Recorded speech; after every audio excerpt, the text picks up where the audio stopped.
Olá, amigos! Sejam sempre bem-vindos. Este é o seu espaço, Portal de Troia, onde você encontrará o resumo de bons livros e também histórias incríveis. Esperamos que este áudio e esta informação sejam de grande ajuda para você. Deixe sua imaginação voar enquanto escuta este resumo narrado. Começamos agora a segunda parte do resumo deste fascinante livro Cavalo de Troia 1, Jerusalém, escrito por J. J. Benítez, nascido em Pamplona, Espanha. Um projeto norte-americano surpreendente e desconcertante revela novos dados sobre a figura do Mestre Jesus de Nazaré. O autor se baseia em uma documentação real depositada há anos nos Estados Unidos. Apresentamos este resumo em áudio como uma fonte de informação. A decisão de acreditar ou não está em suas mãos. Logo após Jesus saudar o confuso Jasão na casa de Lázaro, o mestre da Galileia recebeu muitos convidados. Lázaro convidou Jasão para jantar com eles. Apesar de suas divergências com os doutores da lei, Jesus respeitava seus costumes e estava visivelmente feliz. Durante a refeição, ele repartiu o pão entre os presentes. Naquele tempo, o vinho era muito consumido. Um discípulo chamado Judas Iscariote se aproximou e disse algo a ele. Judas era magro, esguio, de cabeça pequena e nariz adunco, o que lhe dava um perfil de pássaro. Os discípulos carregavam espadas curtas. Depois desse momento, Jasão decidiu seguir o mestre. Sua amizade com Lázaro e o encontro com Jesus fizeram com que ganhasse a simpatia dos apóstolos.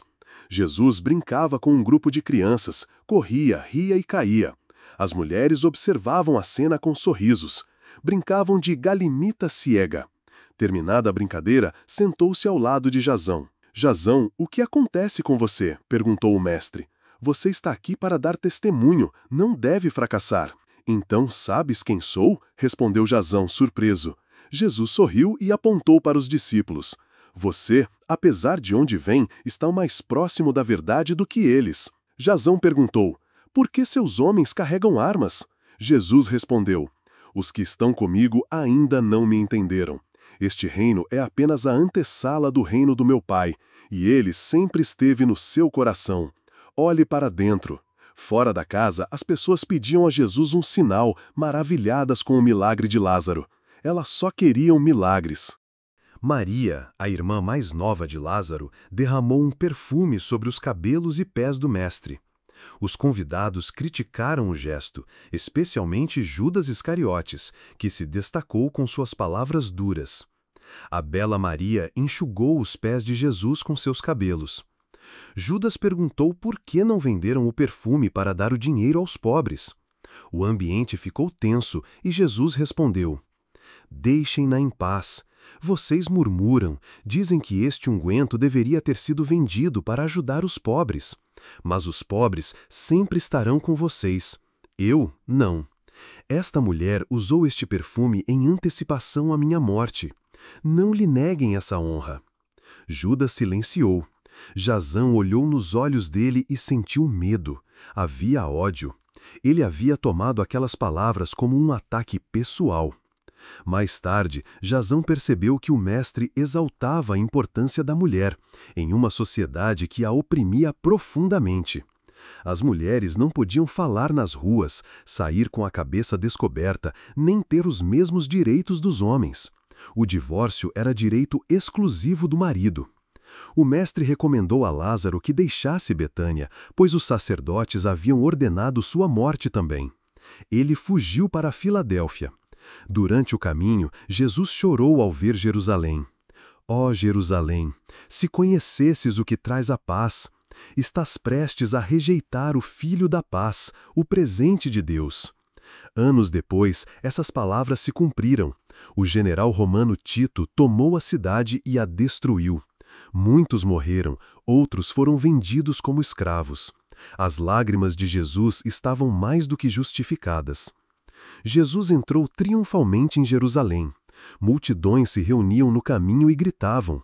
Os sacerdotes pediram que ele os acalmasse, mas Jesus respondeu, "Estas crianças acolhem o Filho da Paz. Vocês o rejeitaram." Os sacerdotes se afastaram, furiosos. Um grupo de 300 pessoas acompanhava o mestre, mas os discípulos não compreendiam o que se aproximava naquela semana. Lázaro e sua família, sim. O mestre dizia: quando vomitarem o vinho, se arrependerão. O mundo de onde venho também é cheio de confusão e injustiça, assim como este. Ambos carecem de amor. A vida é uma aposta pelo amor. Santos serão todos no dia em que aprenderem a amar. O amor não precisa de templos. A cordialidade e o calor daquele homem derrubavam os muros mais sólidos. Em conversa com gentios, Jesus exclamou: Pai, glorifica teu nome. Naquele instante, um relâmpago brilhou e uma voz metálica ecoou: Já o glorifiquei e o glorificarei novamente. Alguns disseram ser um trovão, mas todos sabiam que trovões não falam. O que é o amor? Perguntou Jasão. É a vela que guia um navio, respondeu o mestre. A Páscoa se aproximava, havia muita gente e vendedores. O maior, Jasão, relata a purificação do templo como realmente aconteceu. O mestre usou um chicote, não para bater nas pessoas, mas para expulsar os animais. Ele derrubou bancas, fez com que os animais saíssem. Muitos jovens aplaudiram a ação do Galileu e cantaram hinos de louvor. Minha casa será chamada casa de oração, exclamou Jesus. Mas os 12 discípulos permaneceram encolhidos, sem reagir. O Sinédrio então se reuniu. Formaram 5 grupos de especialistas para seguir Jesus e tentar ridicularizá-lo em público. Mas com suas parábolas, quem era ridicularizado era o próprio Sinédrio. José de Arimateia informou que a fúria deles era enorme. Jesus então deu instruções para acamparem perto da cidade santa. Os discípulos não compreendiam seus planos. Jasão voltou à cúpula para se preparar para o que viria. A cúpula estava lá, invisível aos olhos humanos. Eliseu a desativou para que Jasão pudesse vê-la e entrar. Jasão recebeu uma vara, chamada Vara de Moisés.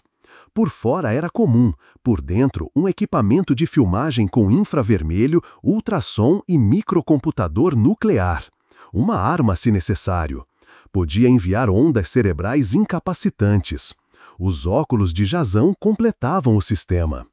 Jasão chegou à casa de Lázaro. O mestre, seus discípulos, mulheres e outras pessoas estavam presentes. Jesus se despedia. Jasão ativou a gravação da vara. O mestre girou repentinamente, fixou os olhos em Jasão e na vara que ele segurava. Sorriu e disse a Pedro: Não confies em armas de metal. O maior comenta que a célebre frase, Tu és Pedro, e sobre esta pedra edificarei minha igreja, não poderia ter passado despercebida pelos evangelistas, a menos que tenha sido manipulada mais tarde. Jesus se despediu de cada apóstolo com um olhar triste, pegou o braço de Lázaro e se afastou. Em outro momento, atacava diretamente os membros do Sinédrio, chamando-os de falsos profetas, cegos guiando cegos. O Pai enviou um anjo, confirmou João Marcos. O mestre voltou, mais calmo. Aquele astronauta, ou o que fosse, havia renovado suas forças. Jesus encontrou os discípulos dormindo. Afasta de mim este cálice, mas que se faça tua vontade. Despertou os discípulos e se afastou pelo olival. E assim encerramos o resumo desta segunda parte de Cavalo de Troia 1, Jerusalém, de J. J. Benítez, uma reveladora e desconcertante jornada sobre o Mestre Jesus de Nazaré. Obrigado por nos acompanhar, por se inscrever e ouvir nossos áudios. Sua companhia nos motiva a seguir trazendo resumos de grandes livros, com o firme desejo de que você se apaixone pela maravilhosa arte da leitura. Nos encontramos no próximo áudio deste livro. Não deixe de escutar. Obrigado de coração. Até a próxima!